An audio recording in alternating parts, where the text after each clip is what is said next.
What's going on?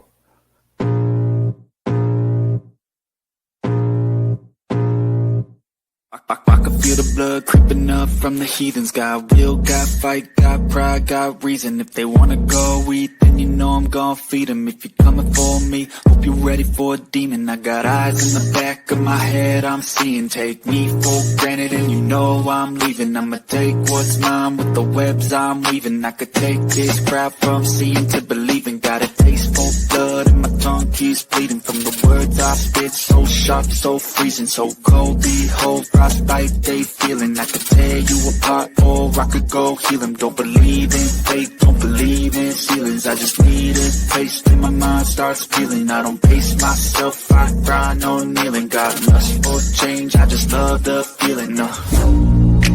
I ain't gonna give up. Got too little time, I'ma live up. Head down, push forward through the tough times. Cause anything worth doing is a tough climb. I ain't gonna give up. Got too little time, I'ma live up. Head down, push forward through the tough times. Cause anything worth doing is a tough climb. Cause I'ma live life for the fight, yeah, I'm here to get it. I got drive, got sight, always have a vision. I go by at night, I be in my feelings. I'ma be fine, need time, and I'll soon be winning. I live life for the fight, yeah, I'm here to get it. I got drive, got sight, always have a vision. I go by at night, I be in my feelings. I'ma be fine, need time, and I'll soon be winning. I can feel the blood creeping up from the heathens. Got will, got fight, got pride, got reason. If they wanna go eat, then you know I'm gon' feed them. If you're coming for me, hope you're ready for a demon. I can feel the blood creeping up from the heathens. Got will, got fight, got pride, got reason. If you wanna go eat, then you know I'm gon' feed them. If you're coming for me, hope you're ready for a demon.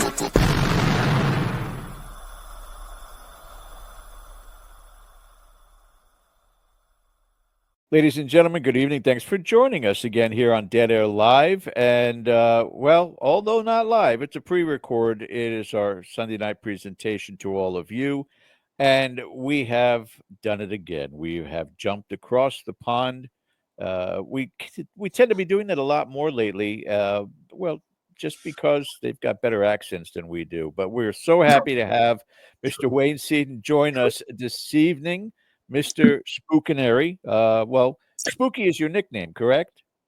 Yes. Yeah. Joining us on board tonight to talk all things paranormal and what we would normally like to do, and as you see, Mr. Ken DaCosta is with us, is to switch off between us doing this interview tonight. Before we get started on that, as always, ladies and gentlemen, and you'll see the little icons on the bottom here somewhere. Don't forget to hit that subscription. Also, the reminder bell for upcoming content and the thumbs up. We'll put that all up there in some sort of digital form. With that being said, Mr. Ken DaCosta, please take it away. All right. Thank you very much, George. And Wayne, again, thank you for your time today. It's wonderful to meet you, sir. You're welcome. Thank you for having me.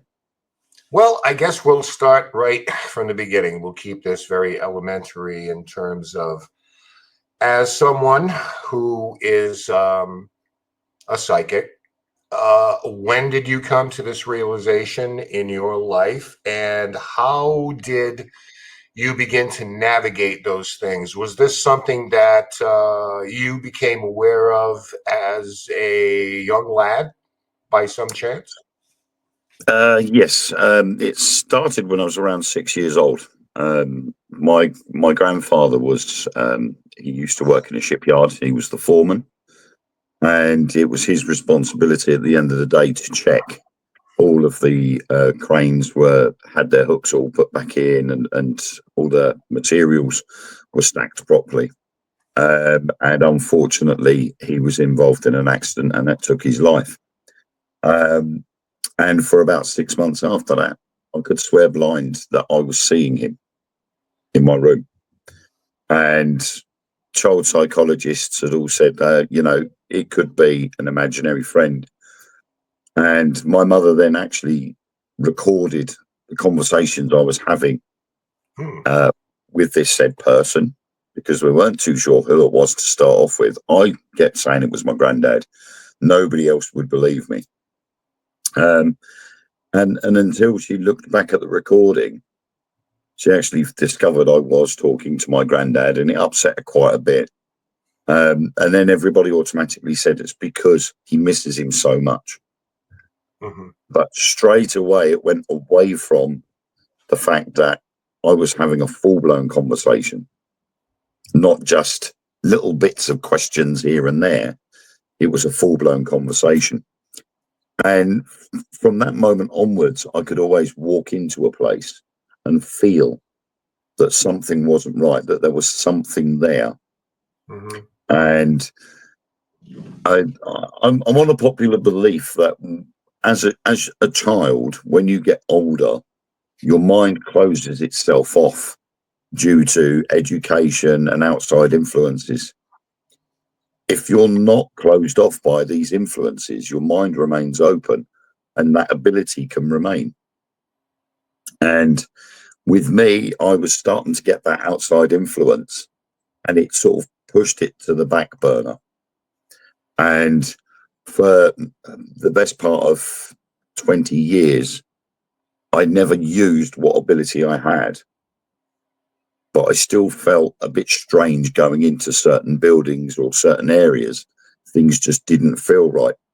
And it wasn't until I had a visit from a medium, because I was having issues at the property I was living in. And it turned out that the spirit that was there waiting for me to come home. And according to the medium, I lived there back in the 1930s. And I joined the British Expeditionary Force, and I was over in Dunkirk, and I died in the evacuation. And so, of course, this past life regression thing started to take over. And as a result, I worked with this lady and found out a little bit more about what was going on in the property. And when I checked it, everything was accurate. And my name was Michael, and I was in the British Expeditionary Force back in the late 30s with the evacuation of Dunkirk. And that was where I'd lost my life. And the lady, Joanne, had been waiting for me to return. So she's now stuck with me since. Every time I've moved house, she's come along for the ride as well. And it's an awesome feeling. It's a very good feeling to know that she's there. And last weekend, I had a spiritualist medium from Liverpool come down, and we went out to an investigation nearby. And within seconds of walking in through the front door, he picked up on two energies that were in my house, a male and a female. And he knew that the male was in the Navy during the war, and he knew the female was my wife from my previous life. Mm-hmm. So I know I've got two energies that sort of surround me and follow me around. And it's been asked if I want to work on my abilities a lot more.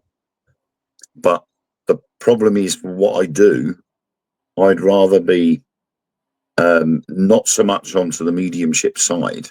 I'd rather be on the scientific proof of what is there. I would rather be able to say, no, it's not this, it's that, rather than going, straight away, it's a ghost. Or using the possibility of communicating with spirit using mediumship or the psychic abilities. I'd rather find the natural answers first. Mm-hmm. Now, these two spirits that you allude to, do you consider them guardian spirits in some manner or form, where they're, not necessarily guiding you, but just kind of keeping watch? They have an affinity to you? Yeah, I think Joanne is watching over me, and she comes with me everywhere I go. When I go out on investigations, she's there, and I have had to call upon her help once before with my partner Ellen. We were in a nuclear bunker that's been turned into a tourist attraction, and has been like that for. I know of the bunker for Yeah, but it's been a tourist attraction for quite a few decades. right. And we got in contact with the nurse, and she wasn't very happy. She was having an affair with somebody that served there as well. And when asked if she would leave his wife and children, he said no. So she poisoned him and got him into the medical centre. And then while he was in there, she asked him again, and he said no. So she hit him with a bedpan and wheeled him off down the stairwell, and took his life. And while we were investigating in the medical centre, my partner all of a sudden felt a really strong pressure on her right shoulder, and it was pushing her down into the seat, and it was getting painful. We could all smell that there was a strong smell of disinfectant, and there was 9 of us in the room at the time. Mhm. And from nowhere, I don't know why I did it. I just said, Joanne, can you come in and remove this energy from the atmosphere? And within an instant, my partner lifted up her shoulder and stood up, and she went, oh my word, that was so painful. And then everybody simultaneously said, the smell of disinfectant's gone. Nobody could smell it. And yet it was a very, very strong smell. So with Joanne, I feel she is a guardian spirit. She will protect me when needed. And I think that, and the male spirit is my granddad watching over me, making sure that I'm not getting into trouble, Keep you in line. and doing the right thing. And we can only look at the 3 incidences in my life where I technically should have died and I haven't. And we think it's quite possibly my granddad has been there to stop that from happening. Yeah. Let me ask you this now, because there are different theories and different anecdotal stories about this. Is there a lineage of this in your family? Because we hear things sometimes like this type of ability skips a generation where someone's grandmother may have had it, but not, maternal or paternal grandparents. Mother may have it, skips the parents, and suddenly the grandchildren feel as though. My nan was a bit of a character. My grandma was a bit of a strange lady, to say the least. And she had a sort of a thing. She had senses, and she had the feelings that something wasn't right. She knew when somebody was lying to her or not quite telling the truth. And then it did skip, because both my mother and my auntie, they don't have that intuition or that sense. And now, for some unknown reason, it's all landed on me. My sister hasn't got the ability at all. In fact, my sister, she would, if you were to ask her, I think she would go as far as denying the fact that there is something after life. She chooses not to believe in something like that, and I think it's quite possibly because the knowledge isn't there. She's been closed off to the outside, to this world as such. Whereas I've tried to stay and remained open, and so yeah, I think it has skipped a generation in my family. I don't know anything further back. Right.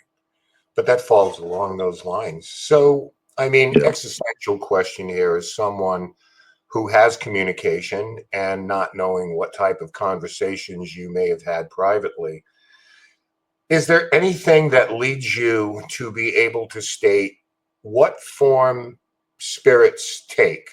Is this a dimensional factor? Do they perceive or see themselves in their corporeal bodies as they were when they were alive? Do they feel as though there's some type of energetic entity? What can you shed light on, if anything, for that, Wayne? I think a lot of spirits that are in communication with people, whether they're the next of kin, like with my grandfather. With my grandfather, the only way I saw him was the silhouette. My grandfather had standout features. He had a rather large nose. He had very large ears. And he was likened to Lee Marvin. Hmm. He was a spitting image of Lee Marvin. And in the silhouette that I could see, I could clearly see the large ears. And that told me it was him. There was no other features you could make out. With Joanne, I've only ever seen her as a white mist. But I have seen and experienced what she does if she gets upset or if she comes to help. But the closest I've ever got to actually physically seeing her is that white mist. But I think they take various forms. I think it's depending on how severe they have to step in to make that person realize they're there. I think will depend on how they appear to them. Which is often misinterpreted, I think, as aggressive behavior. Yes. By a lot. Oh my goodness, a book was thrown. There's something aggressive, malevolent, demonic here. Where if you just use some common sense, if I can't get a hold of you, it's just like Wayne. So I don't know if I'm capable of doing it. I may throw a TV remote at you to get your attention, Yep. I had an incident in the house where I discovered Joanne. At the time, the TV show Most Haunted was airing. I think we were into the fourth or fifth series by then.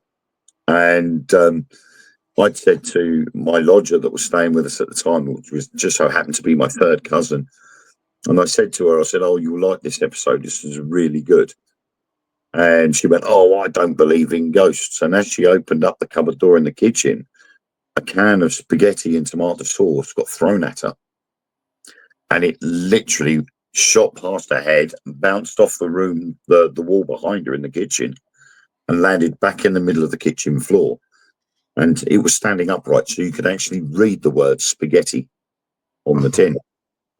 And she screamed. I've gone running in, seeing what's going on.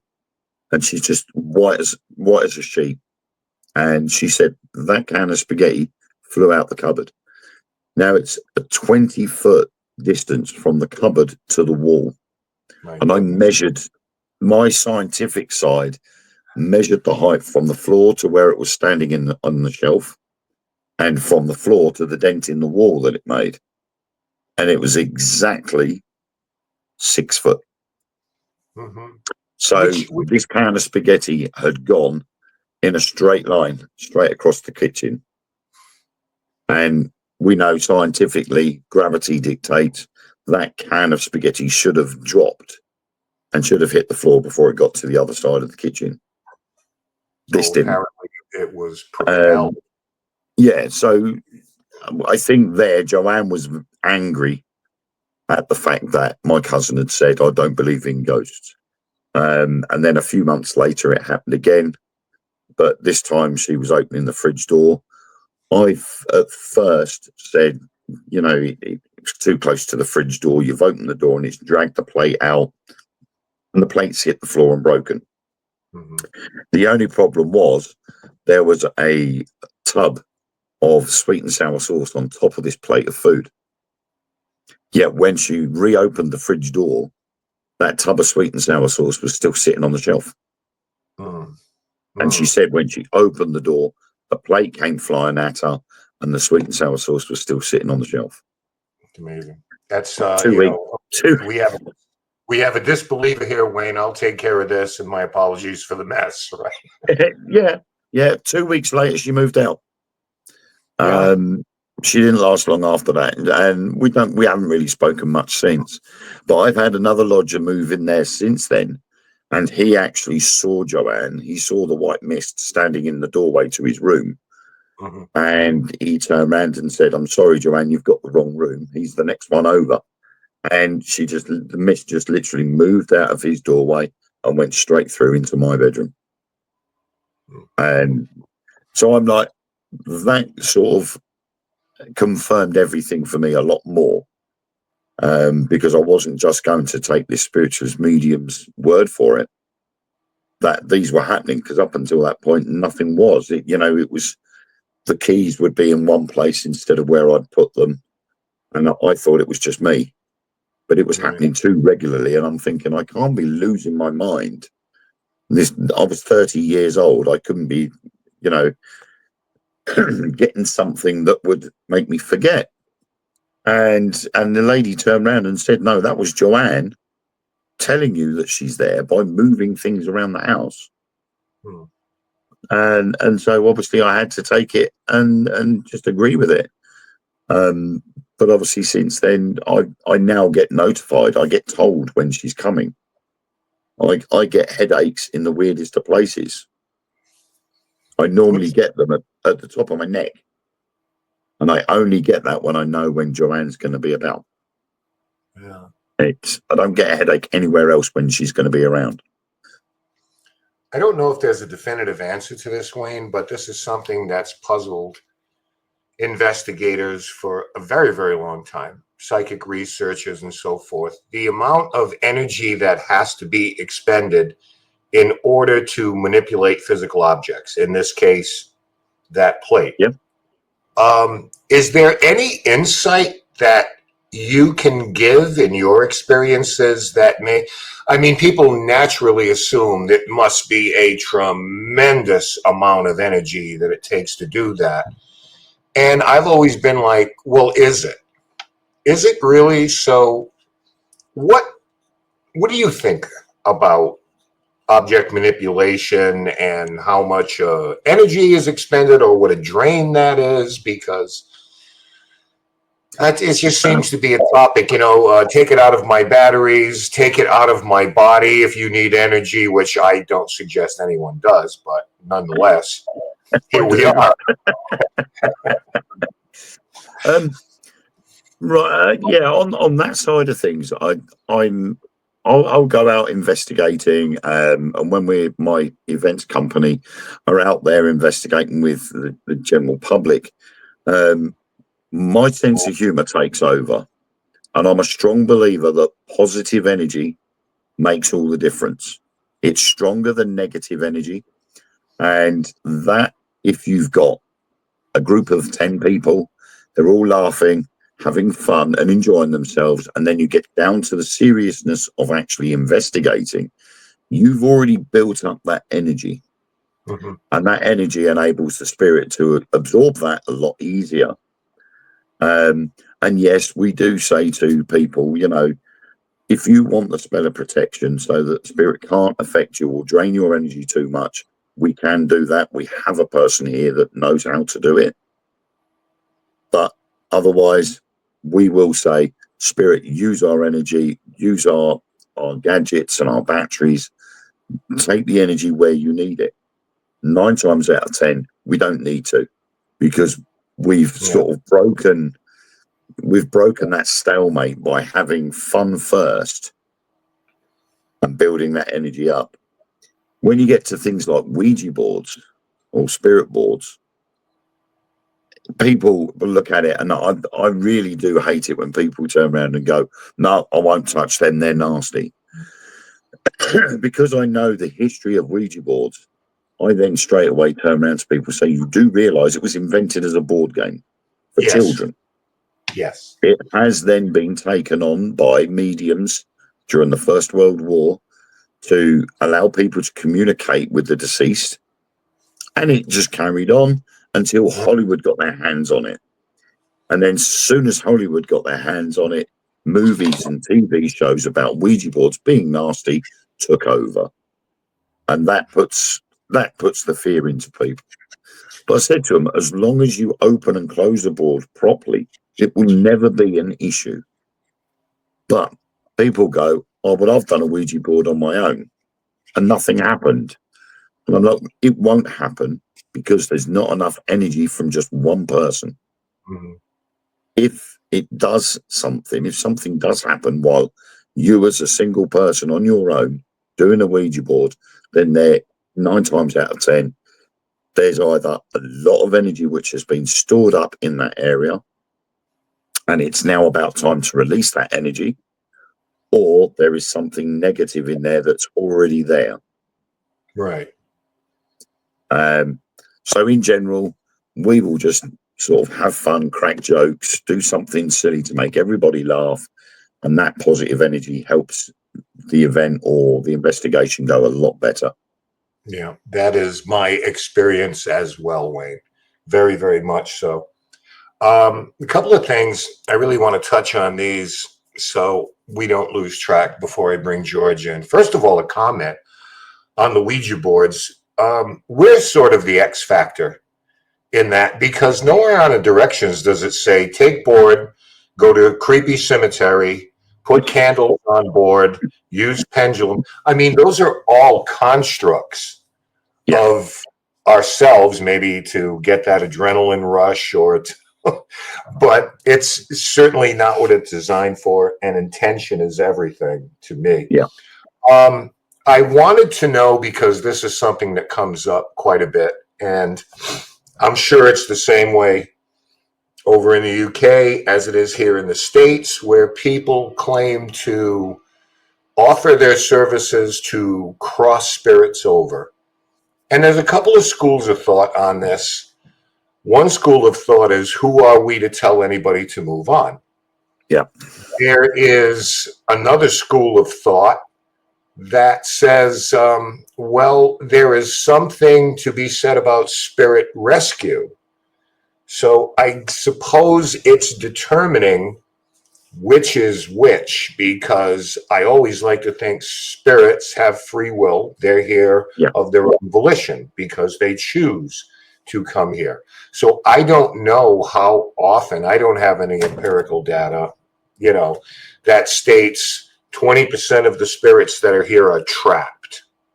So I wanted to ask if this is something that you have done, participated in, and what is the criteria that you have to determine whether or not I'm chasing someone out of the mortal coil who really means no harm, as opposed to how many spirits are either confused or afraid of judgment. I don't know what that would entail, but please speak on that to us. I personally would never cross a spirit over.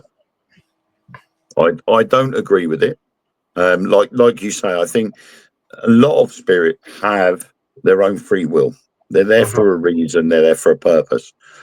But if in communication with that spirit, you find out that it doesn't want to be there, or it shouldn't be there, it wants to move on, then we do have someone that has the knowledge to do that exact thing. And I've only actually experienced that happening twice, where we've done various methods of communication and it's turned out spirit doesn't want to be there. It didn't really need to be. It wanted to be with its family. So when the investigation is finished, we've allowed that individual to come in and say a prayer for them and move them to the light so that they can pass over. And to our knowledge, in them two incidences, we haven't had a return of that spirit. So we are led to believe that that spirit has moved on. I personally don't like the idea, because if we were to move every spirit on that we come across, nowhere would be haunted anymore and we'd all be out of a job. What do we do, Wayne? What do we do at that point? Woodworking? I don't know. Exactly. My final question here before I bring George in, I would be remiss if I didn't ask, and I am going to consider myself a representative of our audience that will be watching this, and I'm sure this is going to cross their mind. How often, now, however you want to frame it, I'll leave that to you, whether it's evil, malevolent, aggressive, elemental, demonic, if you're in this game long enough, you probably will encounter something along those lines. If not evil, then at best aggressive. How often have you encountered that? I'm going to get three questions for the price of one. How often have you encountered that? how do you discern what is inherently evil as compared to, someone maybe aggressive and carrying that character over into the afterlife? And how often does it actually really happen? I've encountered quite a few negative spirits when I've been out investigating. On Friday night, for instance, I was in a 10th century church. It had been abandoned, so it was just literally the walls of the church. And the last time I was there was 35 years ago. And we did do a Ouija board there with a glass rather than a planchette. And we asked for the spirit to come into the church itself. And we felt the glass get hot. And then the glass shattered. So with what was left of the glass, we said, right, take it into a circle, take it down to goodbye, and wish the spirit to go on its way. And so we did that, and we left. We left the Ouija board in the church, and we left. And I'd never been back in 35 years. Right. Then on Friday, we returned, and it was still there. The negative energy was still there. The medium that was with us said there is something walking around the outside of the church, but it can't come inside. And I said, that's going to be the same energy that confronted me 30 odd years ago. Yeah. And he was like, oh my word. But I don't necessarily, I don't really believe in good and evil. I think a lot of these spirits that are negative, I think a lot of them are more frustrated. It's like the term poltergeist, noisy spirit. I don't believe in that. I think it's not a negative. It doesn't want to hurt people, but I think it's more frustrated that it's trying to get its message across and nobody's hearing it. And so over the years, it's made it angry and it's frustrated. So it's doing more extreme things to make people aware that it's there. And I think if people took the time with that poltergeist and tried to sort of get it to calm down, I think you would find a lot of answers there that would change all of that, change the opinions of a poltergeist. Right. Well, it's especially media-wise, fear sells, so the public gets a lot of that thrown at them, and that results in them self-diagnosing their own situations. Oh, there's 2 flies in the house. It's an infestation. I mean, so I did experience, one experience I did have was at Harwich Redoubt Fort in Essex. And it's an old fort built in 1810 during the Napoleonic Wars. And during World War II, the cells in there were used to house the pilots that have been down by the anti-aircraft guns. And in the cells themselves, they were, as it's a museum, they were sort of done up the way they looked during World War II. So they had a bed that pulled down from the wall, itchy blankets. They had a table with a mug and a Bible and things. But in each cell, there was a mannequin dummy dressed up as a German pilot, wearing a full German pilot's uniform. And myself and another investigator called Claire went into this particular cell. And in the past, I'd experienced things happening in there, and I'd been given the name Klaus, which pretty common name, really, to be honest. So I never sort of really looked at it. And Claire went in and to my left and sat down in the chair. I just stood in the doorway. And this mannequin dummy was about 12 foot away from me on the other side of the room next to the bed. Now, we placed a trigger object, and it was like a boxing ring with a red light in each corner. And you put like a ball in the middle of the boxing ring, and you set the alarm. And you asked the spirit to manipulate the ball. If the ball moved, the alarm would go off. So we're there. It's about 1:15 in the morning. And we're asking the spirit to come forward. And I turned around, I said, Klaus, are you here with us? Are you watching us now? And Claire's sitting in the chair. She's looking and she's staring really hard. And she said, do you know what? Every time the lights are flashing on that trigger object, the mannequin's moving. And I'm standing looking and I'm straining. I'm finding it really hard to actually focus on this mannequin dummy. And I just turned around and said, no, I said, it's not moving, but I can feel the atmosphere. It's changing and something's building. Something is going to happen very soon. And as I said that, the mannequin dummy just came flying straight at me. It was about a foot off the ground. I've caught it. I've gone, oh my God, the head's fallen off and hit the floor. Poor Claire, she got up. She went, no, I'm not here for this. Out she went. And Harry's readout fort is in the shape of a large donut. It's a big circle with a courtyard in the middle, with a lamppost right in the middle of the courtyard. And it looks like something out of Narnia from The Lion, Witch and the Wardrobe. Right. And she's run out of the cell. She's run out into the courtyard. And she's standing under the lamppost.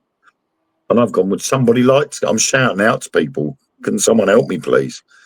I've got my foot on the head of the mannequin dummy, and I'm holding the dummy in my hands.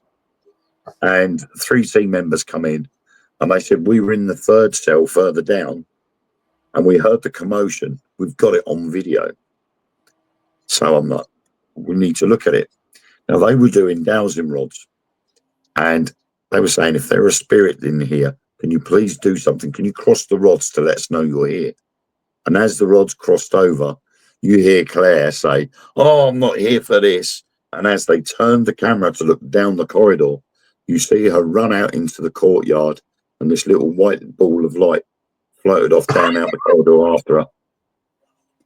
And I was taken back by it. I did nothing but laugh. That was my response. All I could do was just laugh and laugh. Because it is not over, Claire, until we say it's over. Yeah, and it was me thinking to myself, do you know what? This is why we're here. This is why we do this, because we want this evidence. And True. It was literally at an angle. So you had the wall and the mannequin dummy was propped up against it. There was no way it could have gone forward like that towards me. There was no way. That had to have had a force behind it to have done it. And we still don't know the answers. And I spoke to her about 4 or 5 months after, and I'm not doing the paranormal anymore. That was enough for me. Well, that happens. That is going to be a great segue when I come back. I want to ask you about those type of situations, but for now, I thank you for your time. I will be back, but I'm going to bring George in here now to continue the Inquisition. All right, so I'll be back a little bit later, Wayne, because I want to talk about exactly those type of situations where the air gets a little heavy. But for right now, I am going to turn the Inquisition over to King George. I'll be back. Appreciate it, sir. Thank you very much. Our very special guest tonight, ladies and gentlemen, all the way from the UK, Mr. Michael Caine. Oh, wait, I was off screen. I didn't know. It sounds... I'm sorry, but that's the voice of Michael Caine. That's what I was hearing the whole time during the interview. Wayne Seaden, thank you for doing this again tonight. What is spookier, having paranormal experiences or the speed in which we can do this interview in completely different continents, and there's no pause or anything? It's still, I'm old enough to know it's mind-blowing to me, the technology that's out there. Yeah, I have lots of different theories regards to that. Oh, do tell. Well, I mean, on a Monday night, I co-host a show called the Dark Mirror Radio Show, and we basically look at, mainly it's all about UFOs, cryptozoology, and ghosts and spirits, but we also look into conspiracy theories. And obviously, at the moment, the biggest conspiracy theories out there are things like the UAPs, when are they coming, and so on. And there is a lot of conspiracies out there about regards to the technology and how fast technology has moved the human race along. Yes. So, in the last 150 years, our technology has moved faster than any period of time before. So, we used to go from the 80s where we had mobile phones the size of cinder blocks. And now Exactly. all of a sudden you've got them on the palm of your hand or on your wrist. Yeah. And the technology behind it is so far more advanced than what it should be. It's come from somewhere. Well, the visionaries were there in place prior, uh, Yeah. aka Dick Tracy. Dick Tracy was doing the watch thing, to the elements of the old Star Trek series, and Yeah. Gene Roddenberry, and every single door we go to now opens automatically.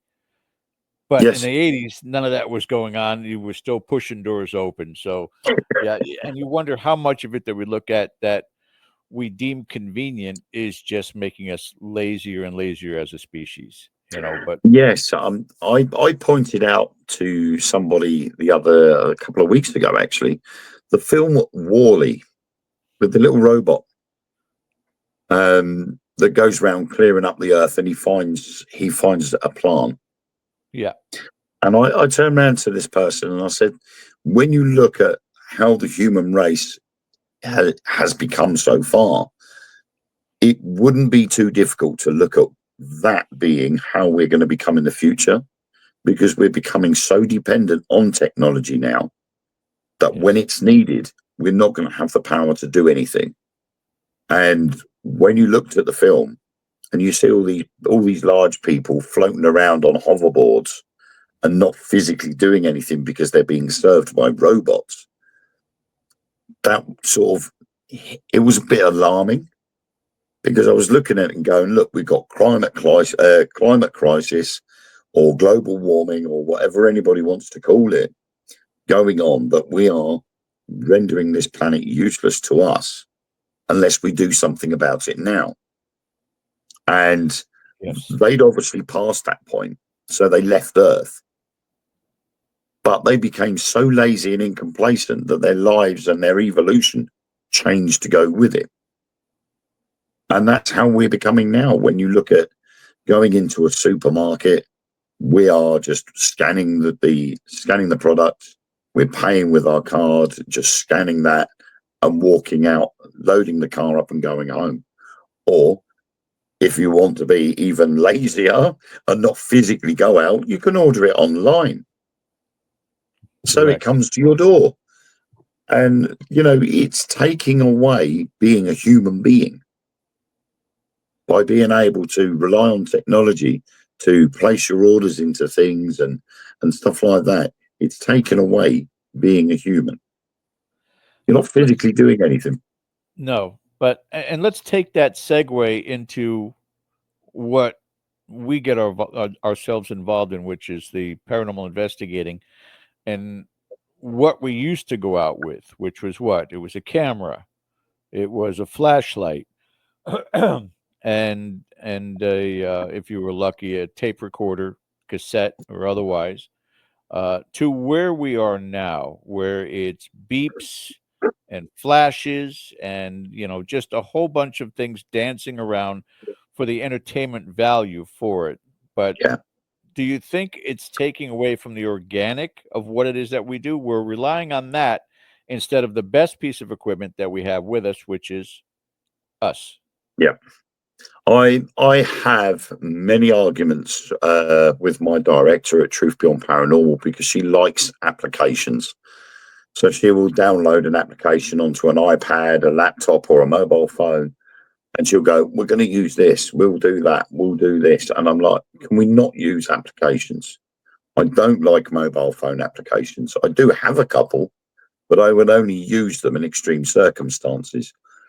I'm the sort of person that would rather rely on the old school methods, and that would be using dowsing rods, trigger objects, my own eyes and ears. But obviously, I would need to have a night vision camera or a normal camera or a voice recorder so that I can pick up those things that my ears might miss. But when it came to things like all these, the dead bell, the music boxes, all these other weird gadgets like the bears with sensory lights in it. I'm like, no, I don't like them. K2 meters, when they first came out over here, you could buy one for about 30 or 40 pounds. I went, no, I don't want those. I'm going to go for an electrician's EMF meter for only £11. And I had better results with that than I did the K2 meter. Sure. But now you can get K2 meters over here now for about £7. Oh yeah. Using the right shopping methods. You can get them for about £7 now, and there are other ones. I call them the K3s or the son of the K2. And instead of having a little individual light, it's got a light bar that goes right the way across, and they're the same price. But I'm not really a lover of technology. I'd rather go with the original methods. I would imagine, and I'm only thinking from an aspect, I had the privilege many, many years back to live in southern Bavaria, Germany for 3 years. But unfortunately, at the time, I was not involved in the paranormal. Were it the fact that this was available to me or I was aware of it at the time, oh, the fun I could have had. I went to different castles while I was there, but I wonder whether or not part of the reasoning you think that way, because I know now if by some miracle I was ever given the opportunity to come visit you in England and we went to a 10th century church. Yep. I'm not thinking equipment. I'm not thinking apps. I'm not thinking EMF detect. I'm thinking communication as simple as you possibly can, and old school communication, things that they may be able to relate to. Is that Yeah. your mindset? Is that why you're very dismissive to all that high tech? I think so, yes, because a lot of, obviously, the majority of places people go to, they automatically go, oh, it's old, so there's going to be a lot more spirits there. So it's more likely that, we'll get something. So they go in with a myriad of technology, whether it's old or new, and they'll just go through everything. But you will get a lot of the younger paranormal investigators. They'll stick with the technology because they either don't know about the older methods, or they would rather stick with the technology on their mobile phones or the gadgets. But me personally, they would look at it and go, "What's that box of light?" If I was a spirit that was from the 10th or 11th century, I'm not going to know what a mobile phone is. And the amount of times that I've been on investigations where people have turned around and said, "Can you light up the mobile phone?" And I'm like, how are they going to know what a mobile phone is? They're from the 10th or 11th century. How do they know what a phone is? Or a And they're camera like, for that matter? yeah, yeah. And they're like, oh, that's a fair point. They wouldn't know what a phone is or a camera or what this app is. I said, no, exactly. I said, so what you have to do is you have to sort of refer to it as a box with lights on it. Make the lights on the box change color, or light the lights up on the box. You have to be a little bit more technical, and actually describe it as you would in them days rather than now. And they're like, oh yeah, well that would make sense. Although Ken is off screen, I'm gonna have him make sure that he remembers to tell you a very interesting story with regards to that and being descriptive with the spirits. It's quite fascinating when you get that communication response back, how the Yeah. spirits view the stuff that we're using.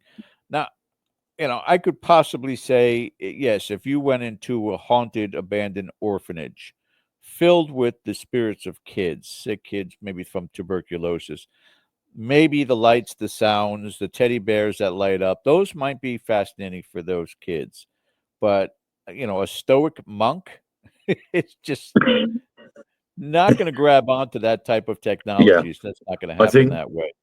I think the last thing you'd want to do if you go into a monastery or a priory, I think the last thing you're going to do is leave a teddy bear that glows in the dark or lights up in the middle of the monastery. They're going to be going, "Why on earth have you brought this? It's got nothing to do with us."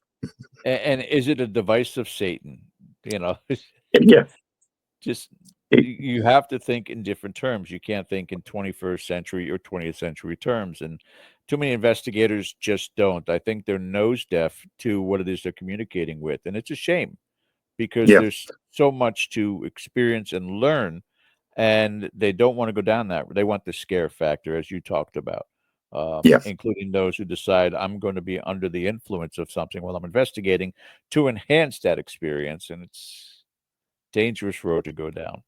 No, I'm not a lover of that sort of things. The amount of times we've turned people away over the years because they've been under the influence of narcotics or drink, and they're like, "Oh yeah, but I've only done this because it opens my mind." And like, opening your mind or not, we cannot, via our insurance, allow you to be here.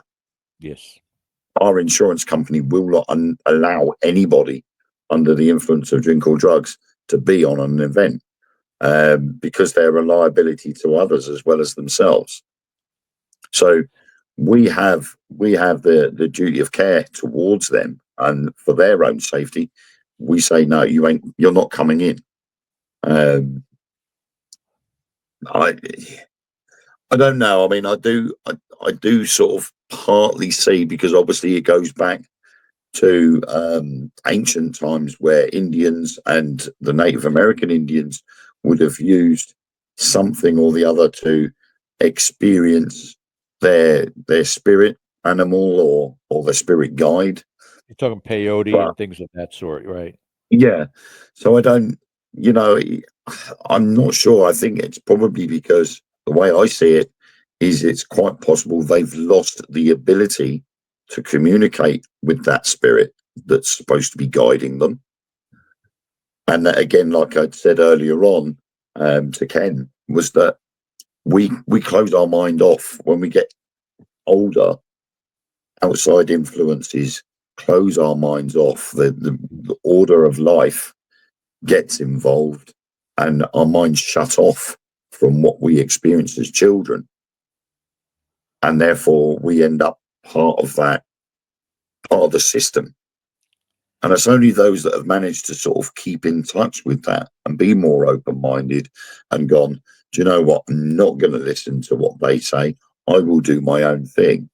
They remain open-minded, and that allows them to have that experience. Yeah, to go from a time in human history where there were complete civilizations who were able to interact with spirit on a free basis whenever they wanted to now having that anomaly individual who could still do that uh, because of, as you said, societal training, things that are shut down in our open mind, our experiences Yep. at youth, and it's like there's no time for that. Get a job, you know.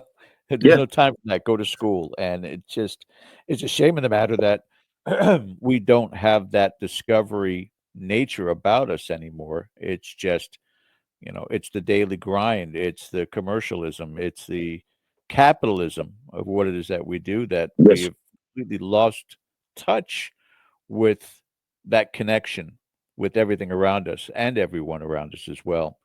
I got a few minutes here before we take a break, top of the hour. Wanted to talk about spookinary events because, as you just said, there are certain things that you guys will not tolerate on these events. How did Yeah. that come about organically for you to decide to host people at local locations? I would imagine around you and abroad to do investigations. Um, Spookinori itself has always been a name on its own. I used to work with the TV show Most Haunted, and I used to be a moderator and an admin on their Facebook group, and we were looking at different ways of trying to interact with the people that were in the group during the times when seasons weren't being aired on TV. And I said, well, I like the idea of writing ghost stories. So I'll write some ghost stories and I'll read them and post them onto the Facebook group. So that started Spookinori, which originated from the BBC back in the 70s and 80s, called Jackanori. And there would be a celebrity tell a children's story on TV. And I thought, well, okay, Spookinori is ghost stories. So I've just put the two together, gone spooky and the Jackanori, merged them together to make Spookinori. Then when I left working with Most Haunted and I started working with Truth Beyond Paranormal instead, my mother gave me the urge to actually publish my stories. And as a result, I went through Amazon and started self-publishing the books as Waybe Seaden Presents Spookinori.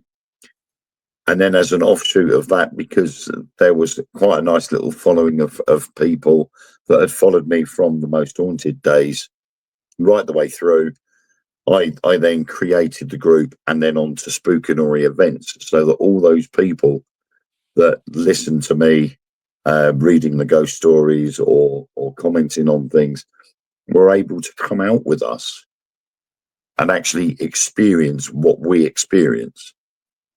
So Spookinori events came along. We don't do too many because it's difficult trying to get a location that doesn't charge a lot of money. Really? And over here now, we've got to the stage where paranormal events now have become so popular, and with the so-called cost of living crisis, all these places now are putting the prices up, and they are phenomenal prices. Some places you can still get some cheap venues, which I rather go for because I don't make a profit from any of my events. If a location charges £15 a head, I will charge £20 or £25 a head. That extra goes to food and drink to provide for the guests while they're there during breaks. Sure. And then anything that's left over goes into fuel for the vehicles of the team that are doing the event. So there's no profit left. And sometimes if there's low numbers, even the staff pay for their ticket. And they're all aware of that could happen. We pay our deposit, and then 9 times out of 10 on the night, the people that own the venue turn around and say, we've got X amount left to pay for so many guests. And they're like, there you go, there's the money. And that's it. So we pride ourselves on not making a profit because it's not the reason why we do it. We go out because we enjoy doing it. We want to see evidence, and we'd like other people to experience what we experience when we go out investigating. And here I thought the U.S. had the cornerstone on capitalism with the prices that they're throwing up over here. I can only imagine what you all have to contend with there as well. I want to bring Ken back up on screen here, and we're going to go to the top of the break. This way we can give everybody a chance to replenish their cocktails, those of you who are watching, and then when we come back on the other side, we'll continue our interview with Waybe Seaden. You're watching Dead Air Live on the Dead Air Full Spectrum channel. We'll be back right after these messages. We'll be right back after these commercial messages.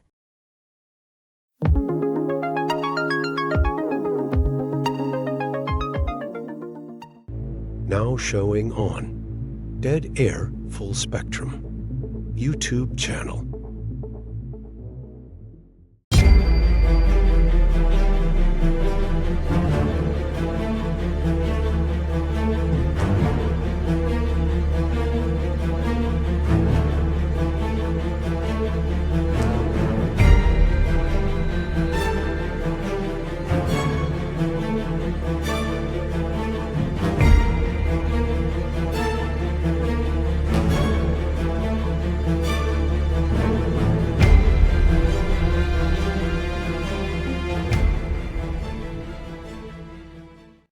New episodes of Extremely Strange coming soon.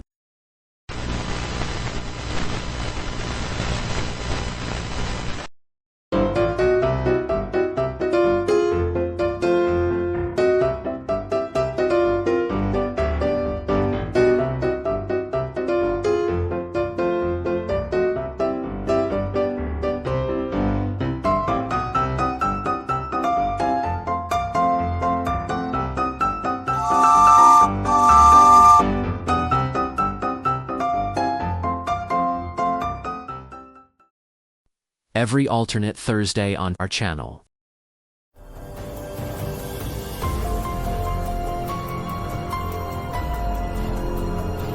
Every Thursday. Opposite.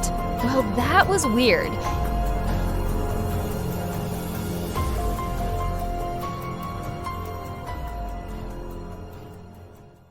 In cemeteries across the world, some headstones hold more than just names and dates. They preserve cherished family recipes, etched in stone as a lasting tribute. These recipes are more than instructions for a dish. They are connections to loved ones, memories of shared meals, and a way to keep traditions alive. In this series, we'll be honoring these unique culinary legacies by bringing these recipes to life. With respect and gratitude, we'll cook the dishes exactly as they were meant to be enjoyed.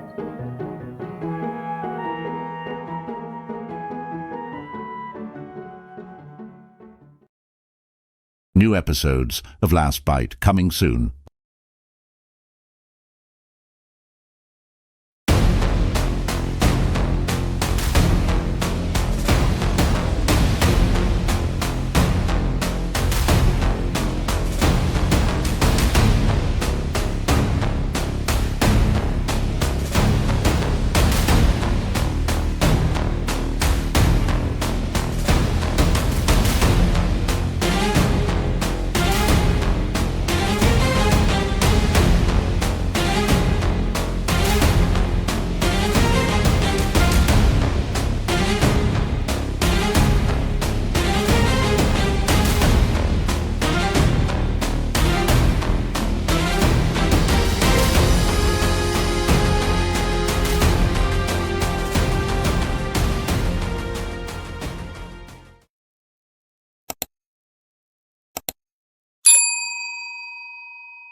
And now, back to the broadcast. All right, guys, welcome back. Thank you so much for being with us here tonight, and our very special guest, Wayne Spooky Seaden, all the way from the UK. And we thank you so much for joining us tonight. Remember, there is a time difference, ladies and gentlemen, so we're keeping him up late, as he probably has the same sleep schedule as Ken and I. But we're going to press on for our second hour here. And Ken, I'll leave it over to you again, and I will be back shortly to close it out with you, Wayne. All right. Thank you, George. And okay, we're back here. So before we left the first time, I did have a question for you, because a lot of times you're in group settings, whether that's public events, whether it's private investigations where you're with a group of people. And you talked a little bit about Claire, I believe. Do I have the name right? Claire? Yeah, no, that's right. How do you, as someone who has experience in this, handle those situations where there might be a bit of anxiety in the air? Perhaps something happens, someone has a personal experience, they hear something, and then suddenly they're a little bit on edge and things start to turn a little bit dark. Is it just a question of taking a deep breath, or do you ever suggest maybe it's time for us to just maybe grab a breath of fresh air, step away for a little bit, leave the premises? How do you handle those situations? Usually, if anything like that happens, we usually remove that person from the immediate area. We've had a couple of incidences, and one recently, where one of my team members had felt strange. Their pulse started to race. They were feeling really, really hot, out of breath. They felt like they were going to choke. And I said, we need you to come out of this immediate area. We pulled her outside, and she sat down. She got a couple of breaths of fresh air. We were thinking it's possibly because it's underground. It was an old Napoleonic ammunition bunker originally. Bit claustrophobic, sure. Yeah, we thought it could have been claustrophobia. And she said, no, it's got nothing to do with that. I was quite happy down there. She said, but when we started asking questions, I started to get these feelings. And so we said, right, well, wait till you're 100% and your pulse rates come back down again. And if you're up for it, we'd like to go back in to see if it happens again. So about 10, 15 minutes later, she was fine. We walked her back in again. She stood in a different area of the room. And within minutes, the same thing. A pulse, a breathing. She felt like she was choking. She was getting hot. And we said, no, that's it. We're all coming out now. So all of us removed ourselves from the area. We went back into what we call the hub room. We made ourselves a drink, had a snack, something to eat to get our sugar levels back up again. And she just described how she felt, that she felt like she was burning. At the end of the night, we packed everything up, we left. And as we were heading home, she was in the back of the car checking up on her mobile phone, any details that she could find.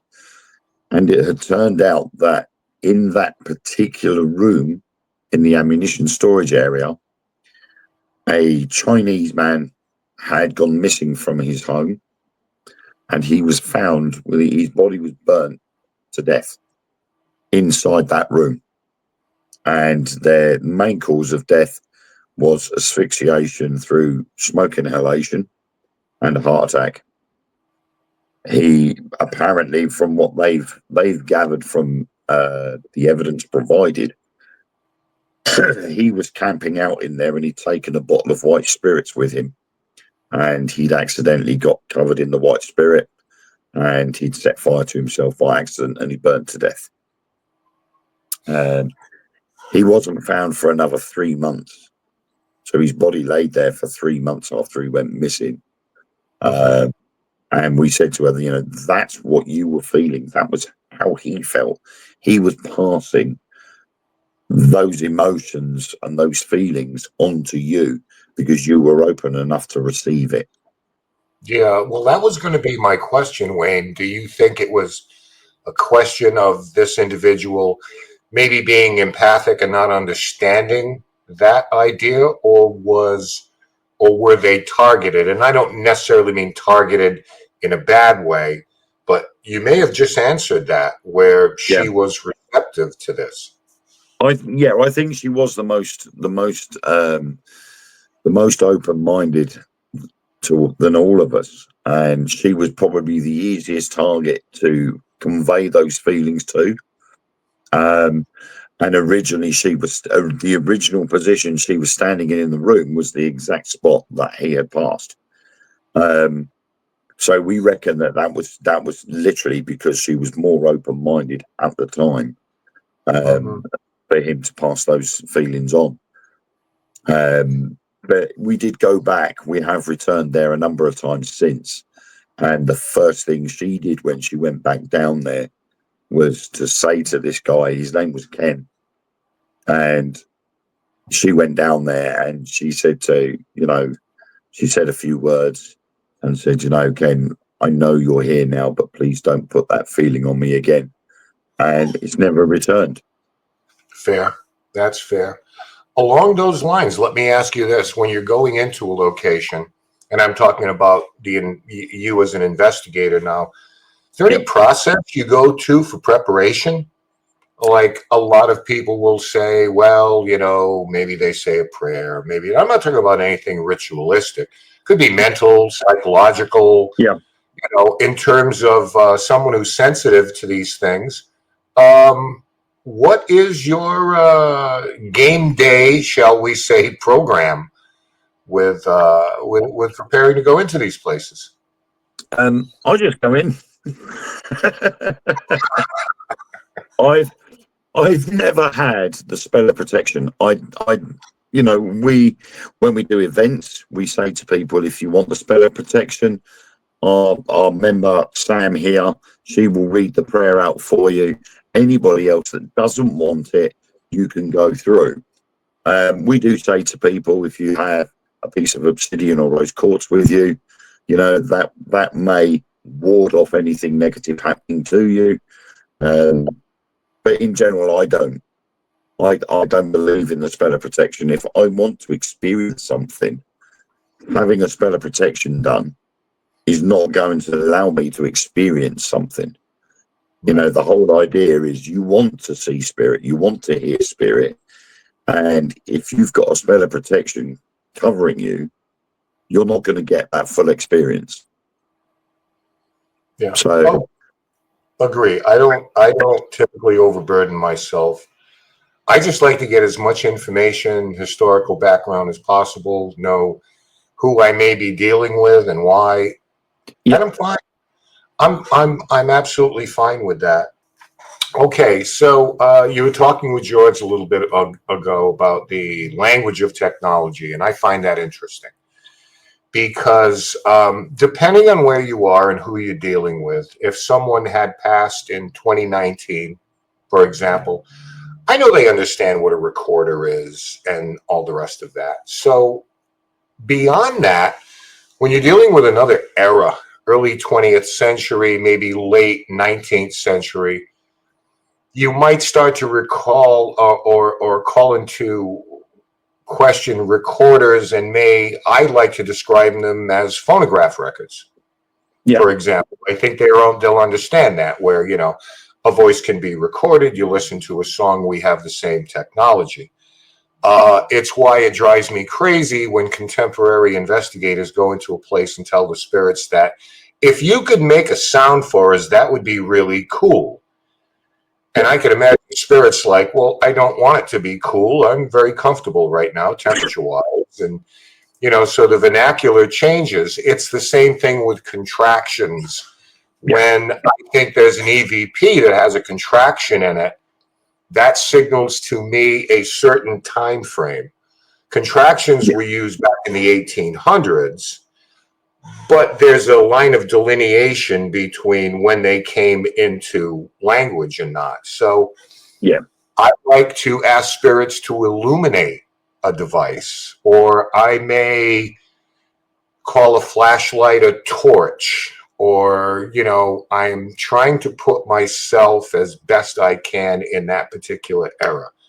Yeah. And I think that's why I think, not to, belabor the point, but I think that language is very important, Wayne. It is very important. And on some investigations where we have been, like World War II air bases, we have played things like Glenn Miller and Dame Vera Lynn. And that's because the environment, we know that at the time that we are looking at that time period of the late 30s into the 40s. That was the music of the time. And so we would play Moonlight Sonata or and a bit of Dame Vera Lynn, because then that conveys a bit of emotion. It's almost beaming us back to that time period. And so we're hoping that would entice spirit to come forward a lot more easier. Yeah. And I think in general, I think if you're looking, it doesn't matter what location you're looking at, if it's going to date back to, say, the 1700s or the 1800s, you really do have to look more into how you convey your language over to spirit. Because if you've got a 200-year-old spirit there, it's not going to know what you're talking about if you talk in modern language. Yes. Because the language of the day would have been different. We have had occasions where we have spirits asking us questions. And typically, it's usually, what's this or what's that? Yeah. Or, so there's a curiosity on their part. I don't know what you're talking about. Yeah. Yeah. One of the things I want to do before we part company today, I know that you have an interest in the UFO phenomena, and I Yes. do as well. Now, whatever they're calling them UAPs now because they've rebranded it because UFOs has a negative connotation to it. So I'm interested in that. And because you are, I'm going to just make this general question with all the promises of disclosure and all these revelations to the human race that we're allegedly coming up on right now. Do you think that that's just a lot of nonsense and we will never really get down to the actual nitty gritty of this? And as far as what they know, because there are always forces that have agendas, I think, that aren't willing to be that forthcoming with this. Where do you come down on that? Yeah, I think in that sense, it's a lot like an election. When you've got an election year and you've got two people running for president, or in our case, a prime minister, you've got to fight over who's going to be the best person. And I think what we've got going on here is we've got the public want disclosure. More and more people now are saying, we want to know the answers. We want to know the truth. Why is it that when you released those documents back in 2017, why were they heavily redacted? Why were there so many sentences blacked out? What are you hiding? And so all it's done is create more questions. So we're demanding again, we need full disclosure. And then when, unfortunately, you go onto social media and you get all these videos come out saying, oh, they're going to give us full disclosure because this year they've got to give us full disclosure because by 2027, they are going to come here. They're going to announce their arrival by dropping their motherships just off the coast for everybody to see. And then the governments of the world cannot hide from that. But I think at the moment you've got one group of people that say we want full disclosure, we're going to get full disclosure, and then there's somebody else in the background or another group in the background going, if you think you're going to have that, you're wrong. I think there is someone there that's holding it back. Well, I think there's a corporate agenda there too, because if we have exotic technology, there's going to be a race to either one, weaponize it, or two, to take that technology and weaponize it in terms of revenue, economics, big business, whatever the corporation is wants to be able to have that, to develop it, to reverse engineer it, so then at some point they can sell it to a willing public. So there's a lot of hands in this. I mean, prime example is look what they did with Operation Paperclip. Yeah. After the war, you had the America or the Allies rushed into Germany, grab as many scientists as they could and whooshed them off. And then the Russians did the same thing. We'll grab what's left and we'll take them away and we'll get them to do this. So then when you've got the Saturn V rocket gets developed, you've got a Nazi rocket scientist has now developed, the rocket for the space race. And that then gives birth to the space race. So everybody's now literally in a desperate bid to get up, to be the first into space, to be the first on the moon. Now we got the first to be on Mars. And it's all about all this. Whose technology are we using? Because when you look at it, up until, obviously once the space shuttle stopped running, they were looking at, how are we going to get people up into space? So then along comes Elon Musk with the Falcon 9, and you think, wow, look at this. Where has this all of a sudden come from? We've gone from one particular type of rocket that goes up, drops the people off, and the rocket can't be used again, or that's it, it's end of. Now all of a sudden, we've got a rocket that goes up, comes back autonomously, gets grabbed autonomously, or lands autonomously, and vice versa with the capsule when it comes back into Earth's atmosphere. It's all done automatically. Yeah. You know, and it's using 3D vector engines, and you're like, well, how on earth have we managed to get that far developed in that short space of time? Well, there is a time in human history, and I'm not going to quote when that is, because I don't know, frankly. I don't want to. I don't want to get it wrong. Where we made an incredible technological jump that we shouldn't have made. Now, this may have been in the Yeah. 1800s to the 1950s or somewhere, but we made an incredible jump in technology that, at the rate we were progressing, shouldn't be there. No. So, It could be. I mean, where this came from suddenly it's a topic of debate. I mean, there is a claim that us as human beings, our DNA had been altered 2 times in the past. But by what? What altered our DNA? It can't be natural selection, or it can't be a natural course of action that's happened, because Right. DNA doesn't just alter itself suddenly. And then all of a sudden, our DNA has been altered, and we've now got to the stage where we are now. And could this be a similar thing to the technology side of things? Has the thought been put in these people's minds? When you look at Nikola Tesla and the theories that he had and the patents that he had, this guy was ahead of his time. And yet, as a result, what's happened to everything that he thought up? They've literally just disappeared. And I think he was one of those such people whose way of thinking had been altered. Because when you look at all the evidence of the Tesla coil, the Eiffel Tower, the pyramids, they're all there for a reason. And I think Tesla knew that reason. Well, we're talking Tesla, we're talking free energy. Something the size of this remote control could power an entire continent. I can understand why people don't want to hear things like that. But there are people over here, and there are people like Louis Elizondo in the UK. You've got Nick Pope, who handled the UFO phenomena for the Ministry of Defense, who have come forward to let us know that there are a lot of things that we didn't know at the time, and they're trying to shed some light on them now. But it's a slog.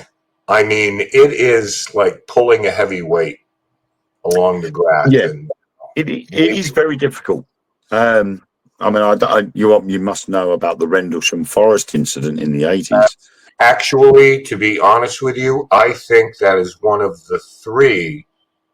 There are more, but one of the top 3 most credible UFO encounters that I've read. I'm fascinated by that. I visited there because I don't live that far from Rendlesham Forest. And really? I visited there for the first time about 3 years ago. And I knew the story. I knew about the sighting from the East Gate, all the way down to the landing site.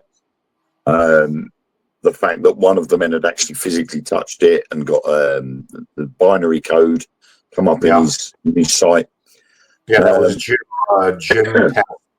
Yeah, and I stood at the East Gate. Now, this is bizarre because we were filming for Truth Beyond Paranormal at the time, and although we mainly do spirits, we decided that for once we would go down the UFO road. And Rendlesham Forest is the Roswell of the UK. Had to be there. And it's only about 3/4 to an hour's drive away for me. So I was fairly local. And we parked up at a car park, literally at the bottom of the runway to RAF Woodbridge. And we stood at the East Gate. And we stood there and we filmed a little bit of an introduction to the episode that we were filming. And as we were walking away, this white pickup truck comes down to the East Gate. And he just stopped there and was watching us walk down the road. And we got to the bottom of the runway, and this is on public area. Yeah. This pickup truck came down the inside of the fence and stopped the other side of the fence where we were filming. And they watched us again. We finished filming. We started walking down the footpath to where the landing site, the alleged landing site was. And they had come out of the base. They'd come through the east gate. They'd gone down to the car park, and they had parked on the edge of the car park and watched us walk through the woods down to the site. Later on that night, while we were filming and it was dark, we kept hearing footprints around the landing site. We couldn't see anybody. There was nobody there, but we could hear somebody or some people walking around the outer perimeter of the landing site. But when we stood at the east gate, we looked, and we literally looked at all the possible theories of what they could have seen on that very first night. And one of my friends said, the lighthouse. I said, you cannot see the lighthouse from here. It's 8 miles away. That is such a... Do you I mean, that was... think that those soldiers that were on that base for the period of time that they were never went into town and have no idea where the lighthouse is? I find that hard to believe. I mean, the actual forest itself is now it's being looked after by the Forestry Commission. And what they do is they allow the trees to get so old and they cut them down, but they do it in sections. So they'll cut one lot of trees down, and then they'll go off and plant new trees there, and then they'll wait till another section needs to be done. But back in the 1980s, it was a forest. It wasn't kept the way it is now. So it would have been trees everywhere. It was thick forest. There is no way from the east gate right the way downhill to a lighthouse would you ever see that light. And then they said the SAS were pulling a prank on them. There wasn't any SAS stationed in that area during the 80s. So why would they go out their way to pull a prank on them? Well, it's been rumored that there were nuclear weapons being housed there, so I don't know how many people are going to be pulling pranks and things like that. That's this. Well, yeah, I mean, I think it was about a week or two before the radar operator at RAF Bentwaters, which is only over the road, had recorded some objects had come into the area. And they had shone a beam down into one of the bunkers that housed nuclear weapons. And they were concerned that they were either trying to destroy the weapons or trying to take the energy from the weapons. But that's been weapons. The as far as UFOs over military establishments, military sites, nuclear power plants, that's been a common thing. Yeah. So I mean, there are a lot of ifs and buts, but what I'll have to try and find the photo. But we had my friend Mark Manley with me, who co-hosts Start Mirror Radio Show. We were standing at the statue of the UFO that was seen. Somebody had done an artist impression of what they'd seen, and while we were standing there, listening out and looking out, we'd seen 5 objects that did not show up on flight radars. We checked everything. These objects we saw were not identified on radar. And then all of a sudden, Mark turned around to me and he said, "Look up." And I looked straight up, and all I could see was this black triangle. And this is about, I think it was about 12:15 in the morning, and I saw this black triangle. The moon was out and it was a full moon, and I could see the black triangle. There was a light on each corner, and you could see wisps of cloud passing underneath it. There was no other stars in that black triangle. You could see loads of stars all around. There's no light pollution there apart from what comes from the moon. So you could see the wisps of cloud going underneath it. And Mark said, I need to get a picture of it quick. So he's taken photos with his phone. And I went, oh my God, how big is that? And I could only say it must have been about 15, 20 soccer pitches wide. It was huge. And no sooner had he taken the photos, it had gone, went off to the east. Every object that we saw that night went off to the east. Now, as soon as that had gone, we were straight onto the Flight Aviation Authority's website. No objects whatsoever. But all of a sudden, out of nowhere, two F-15s from RAF Lakenheath came roaring into the radar screen and came straight over the top of us. Mm-hmm. And went in an easterly direction. And we managed to get the photo before it went. And it is posted on the Dark Mirror Radio Show's Facebook group. So I'll have to dig it off and send it over to you. Because it was one amazing experience, and I'm hoping to arrange sort of like I don't know, maybe like a Paracon or something there next year, where people that are fans of the Rendlesham Forest incident can all meet up and have talks about what happened there and things like that. That would be outstanding. I would buy a ticket to that for sure.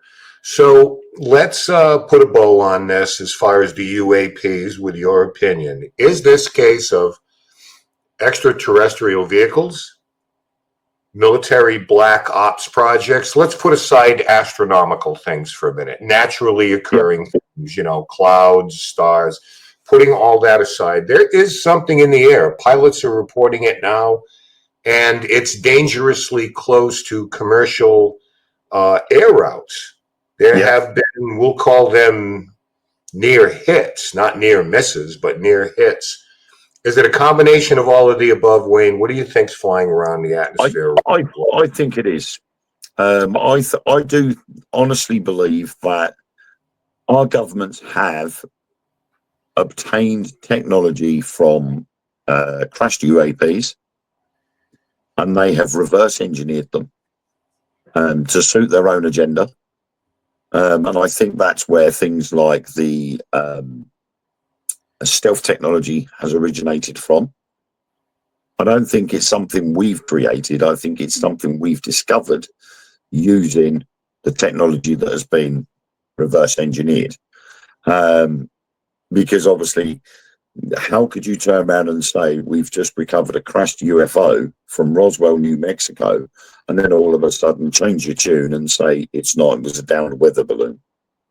You don't change your story midway through. It's either a weather balloon or it's a UFO. It's one of the two. It can't be both. Well, I mean, they dispatched a security detail to it, and I think these people have a pretty good idea about what aircraft look like or weather balloons. But no, this was a top secret. So even our security people didn't know about this.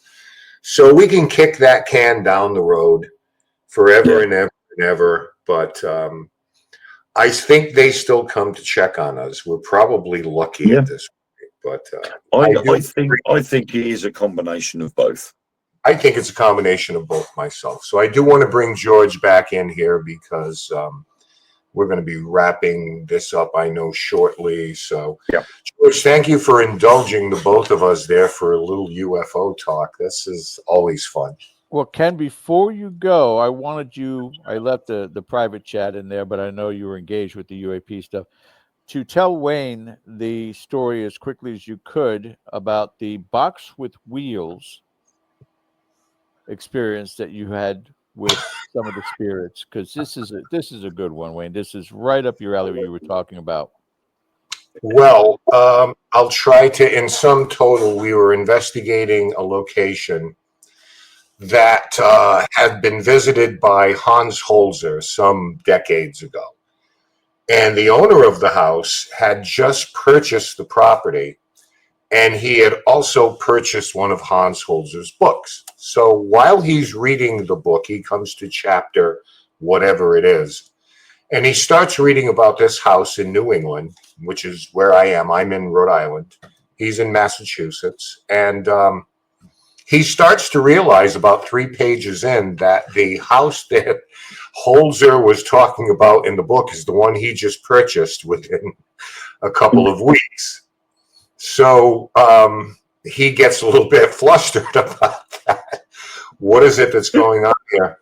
So there is a couple that have this unique ability through taps and knocks when they are in contact with each other to be able to receive and give messages. There's a much longer story there, but we have tested them and done different things, and it is so totally legitimate.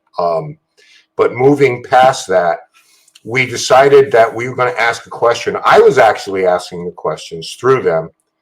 Was there ever anyone who's ever been here that has done what we are doing right now? And there was, it's the old 1 for yes, 2 for no.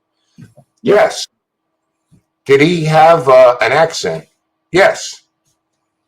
And then all sorts of knocking. So it's like, do you have something you want to say to us? Yes. How many words? 3. So by using the alphabet and tapping on a letter to spell out a phrase, he spelled out the phrase box with wheels. And that left us like, we did not understand. Like, we're thinking suitcase, a box with wheels. And then suddenly I got this epiphany, and I said, oh my God, they're talking about a reel-to-reel tape recorder, which is what Hans Holzer would bring with him for EVP work. But this is how someone who lived in 1878, I want to say, would describe this contraption, this gadget that this gentleman was carrying around with him, box with wheels. So again, language and technology to understand, because you literally had to say, what would somebody from the what would you call a box? Is this a cart? Is this a horse-drawn carriage? Yeah.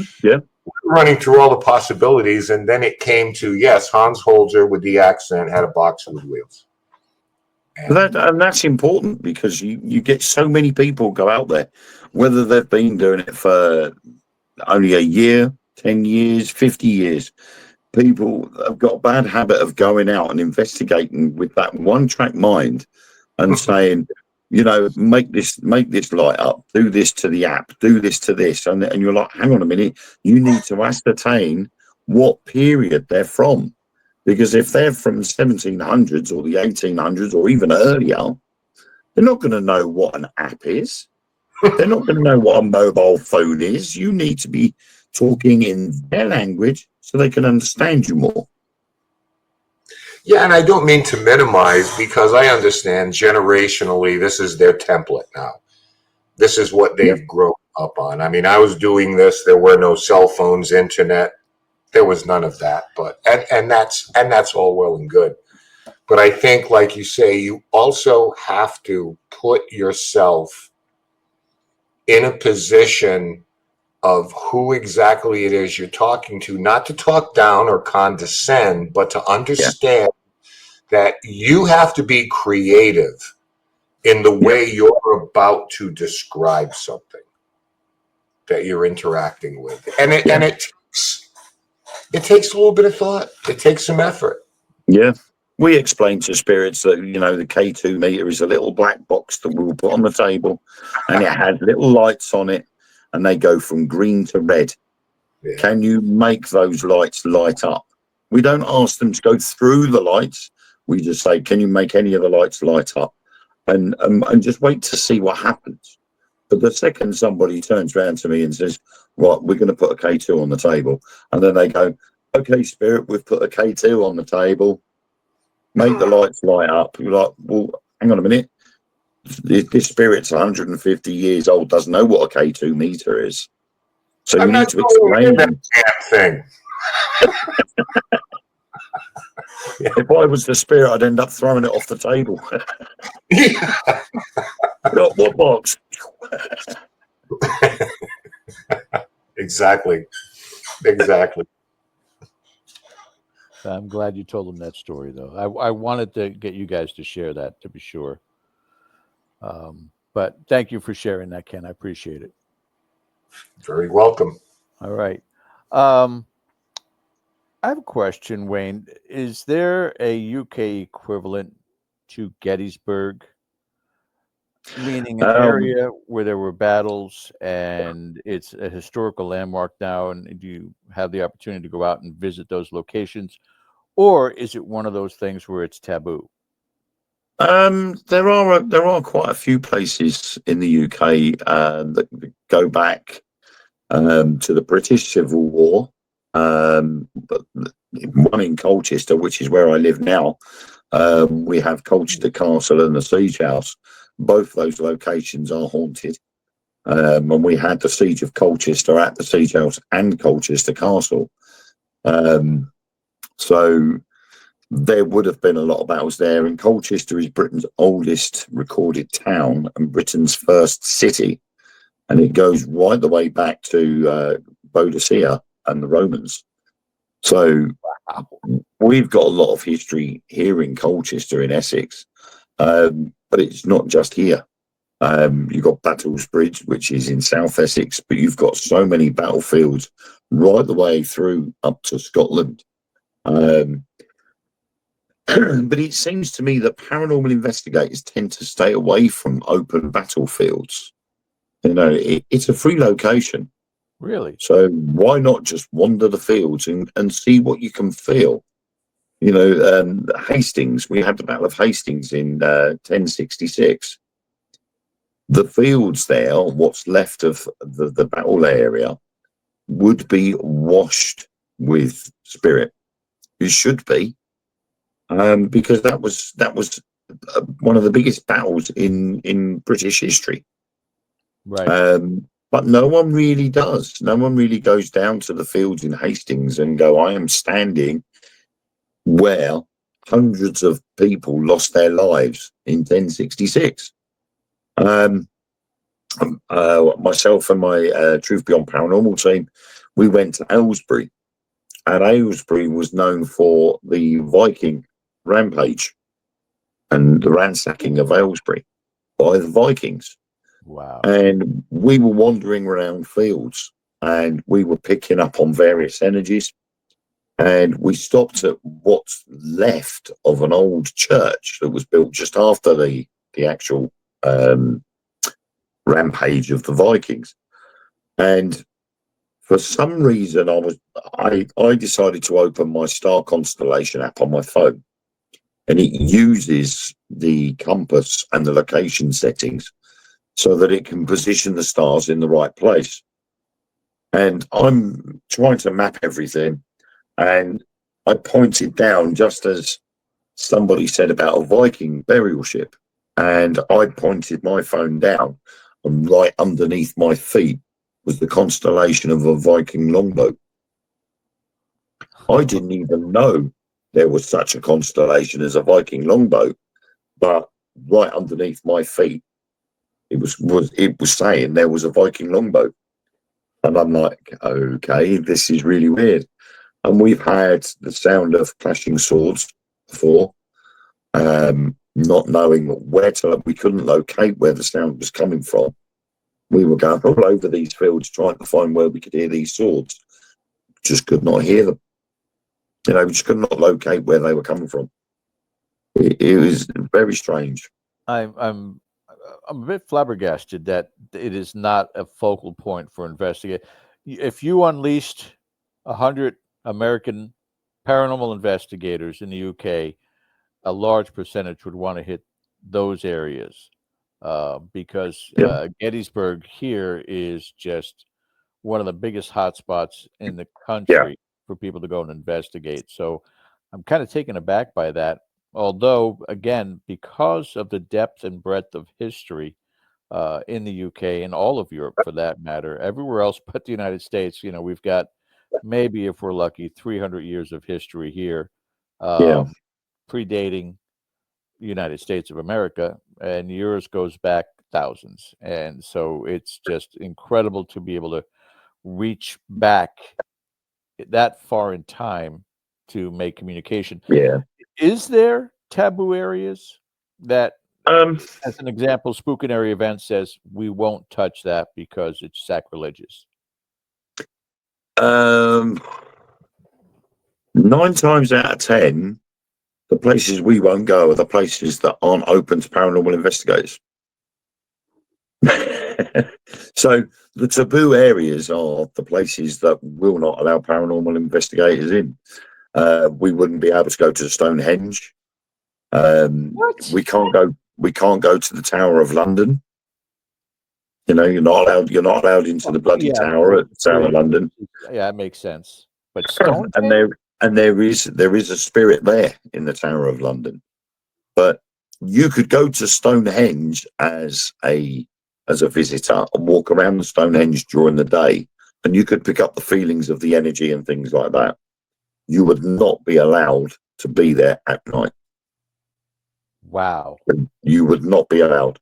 Security would be down there. They have cameras on Stonehenge, and as soon as they spot anybody there after sunset, security's down there or the police are there to clear people out.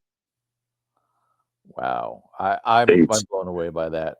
Just because of the mystical history of that place. You would think that Yeah. that's something that they would, I'm sure, if they got permission from the government, a big organization, you know, yeah, I'm even surprised Most Haunted never took a dive into it and tried to see if they could get a chance to get out there, because I guarantee that place has got to be illuminating when you're doing that at night. There's got to be things you're picking up there. Yeah.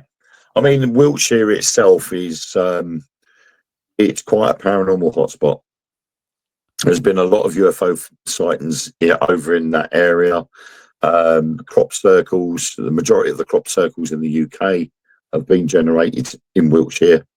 Some being fake, some being authentic. I've spoken to a pilot who took a group of people in a small plane. He flew over a field, and these people were only at this place for about an hour. And when he flew back, there was a crop circle in the same field that they'd flown over. So there was only like an hour and a quarter difference between when they first flew over it and first flew back. And everybody said the crop circle wasn't there when they flew over it the first time. So those who are honored in the history of England, I wonder as to whether or not those areas have access. Case in point, here in the States, Abraham Lincoln's home is a big place for investigators too. Is their location perhaps Winston Churchill's childhood home, things of that sort that people are fascinated with or have access to? There are a few places that Winston Churchill actually visited that will allow people in. But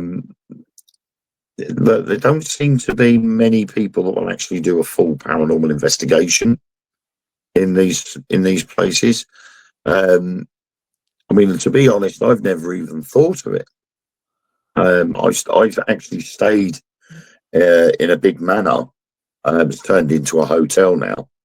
And I stayed in a manor where during the war, Winston Churchill often stayed. And it was near what is now Gatwick Airport, just down the road from there. And myself and a colleague, we were doing it's a certificate of professional competence. I co-run a coach company, and you had to have this certificate of professional competence to be able to be the transport manager for a company. Right. And me and this other colleague who was doing the same course, we were staying in this manor house.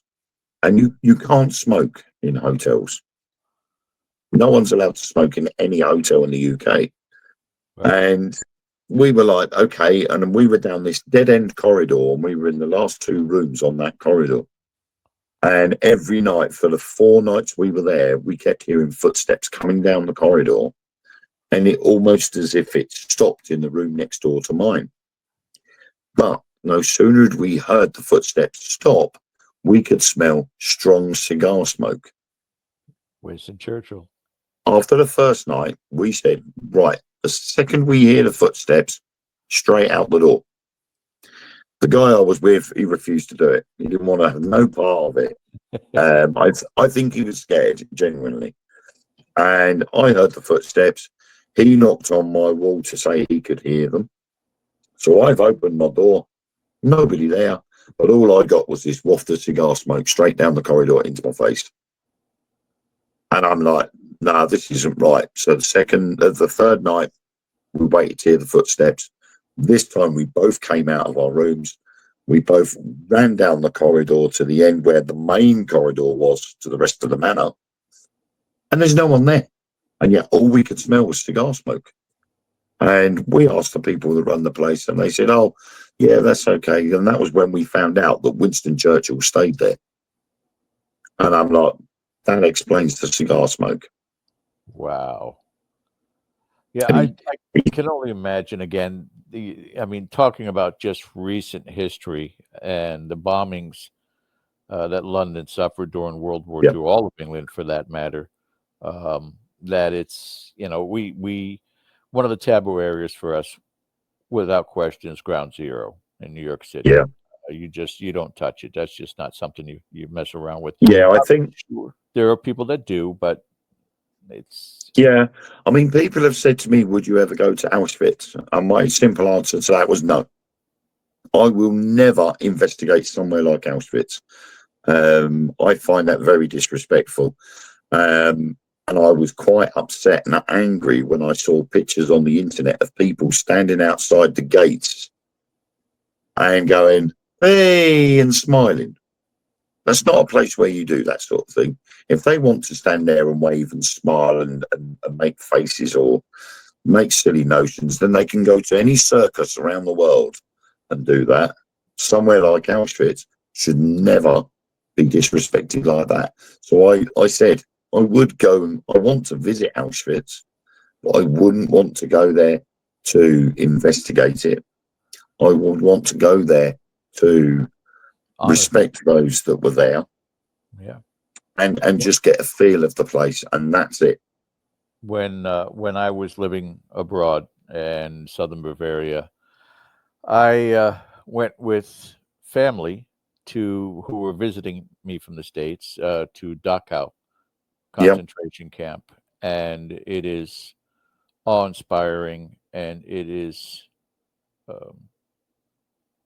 it's one of those things that when you go in there, the feeling itself should make you stoic immediately. You should not be laughing or joking because you can sense the energy of what had transpired there.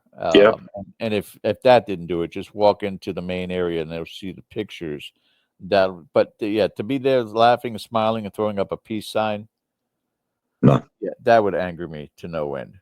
I mean, I mean, going back to what I said earlier on about a past life thing that this medium had picked up, I've got a thing about World War II, and I love all aspects of it. Regardless of whether it's the Allied side or the Axis side, I studied quite a bit about various aspects of World War II, and I'm yet to go on a battlefield tour of the Normandy beaches.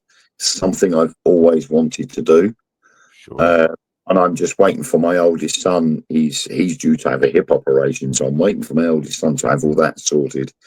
And then we're going to look at organising a trip over and do the Normandy battlefront. But it's not just because I want to go there and I want to celebrate it. I want to go there to pay my respects and get the feel of what happened there. My grandparents went through the war, and they told me various things. I used to do some gardening for a guy that used to be in the desert rats in North Africa. Oh, wow. And as ex-military myself, he was talking to me about his experiences and the things he came out with. I was horrified by. you do not expect to have to wash yourself with lorry fuel, because water was so precious. They had to keep the water precious, and they had plenty of fuel, so they washed in the fuel rather than the water. And I'm like, wow, these are the sort of things they don't normally just come out with, because all the older servicemen just don't say anything. They keep that to themselves. They do. And he was quite open about it, and I was very honoured to have him tell me some of the things he told me. Well, I would like to revisit this, Wayne, at a future date, especially if you do get a chance to go to Normandy, which leads me to our final segment here, which is about your social media. Now, I discovered who you were via TikTok. And you were doing a live broadcast with another TikToker, and we just got to talking, and I'm like, I got to get this guy on the show. I love this, and Good move. the person who was holding that TikTok live was completely enamored with you, and that's when I discovered the Wayne Seaden appreciation page on Facebook. But you are on multiple platforms, but not all of it falls under one category. It's not just about paranormal. It's not, I mean, even on the TikTok side, your family's around you when you're doing things. You're doing funny faces. You play music, and it just gives you such a broad spectrum of who you are and how you are on social media. So anything that you want to promote for people to check out on any of those platforms, please do so now. Yeah, definitely. I mean, TikTok itself, it was originally, when I started with TikTok, it was just about having fun, enjoying myself with my family, having the kids enjoying themselves. And the followers have slowly built as a result. Then obviously we do Truth Beyond Paranormal. Yes. And Sam usually does the live feeds, and I go on with Sam sometimes on occasions to add with the live feed. And I'm now I'm venturing out and doing different things. And with TikTok, yesterday I did a hot noodle challenge. I was challenged by a creator called Midlife Crisis 1081X on TikTok, and he normally does car fails. And we have a Roman causeway that leads over to an island, and he was down in Essex filming for that, and he invited me down to where they were staying to do this Korean 2 times spicy hot noodle challenge. I regretted it. Yes. And they had to record it because the signal wasn't very great, so they recorded it to post onto TikTok at a later date. To say the least, it was painful. And it was painful both in and out. I had it both ends, and I would not repeat it again. That's me done with hot spicy food. Probably best. But afterwards we went down to the causeway because it was high tide, and we just recently had the full moon, so the tide was slightly higher than normal. And we walked over there, and the water came up, and it was a meter over the top of the road surface. Wow. So it was up to my knees. And I'm doing a live feed on TikTok, and out of nowhere, this van, a truck, comes racing through this 1 meter deep water. And all I could see was this wall of water coming over the top of my head. And I got absolutely soaked. And I'm like, oh, okay. And then I noticed all the likes going up on the live feed. And I thought, okay. And then the 2 guys I was with said, come on over here, have a look at this. And he managed to film me getting soaked. So when it came to the highlight, I actually managed to come up on my live feed of him showing me the video of me getting soaked. So I'm like, right, that's it, edit it, get it on TikTok. People can now see me getting soaked from the other perspective. And that's what it's all about. I stood there and said, I could take it further, because what the truck did was break the law. He shouldn't have gone through there, and he certainly shouldn't have soaked a member of the public. But I said, I'm not going to bother about it, because that is content for TikTok. That's it. People love seeing me get drenched, so I don't mind. I'll let it go. And as soon as that happened, we finished off filming, and as we were walking back, another lorry did the same thing. Oh. Another truck came racing through the water and soaked all three of us. And we're like, yep, great, that's it. We are totally drenched now. It's good content, though, just like you said. Hey, listen, it is. Ken is not on TikTok as much as you or myself are, and when it's, you can only take so much of people fighting with police, and just arguments of people fighting in the streets, and it's just like, look, this is supposed to be that we entertain each other and we get to know each other. Truth Beyond Paranormal, every single morning I get an invite. Hey, we're going live if you want to join. And I'm like, I'm just getting up. Let me get my coffee first.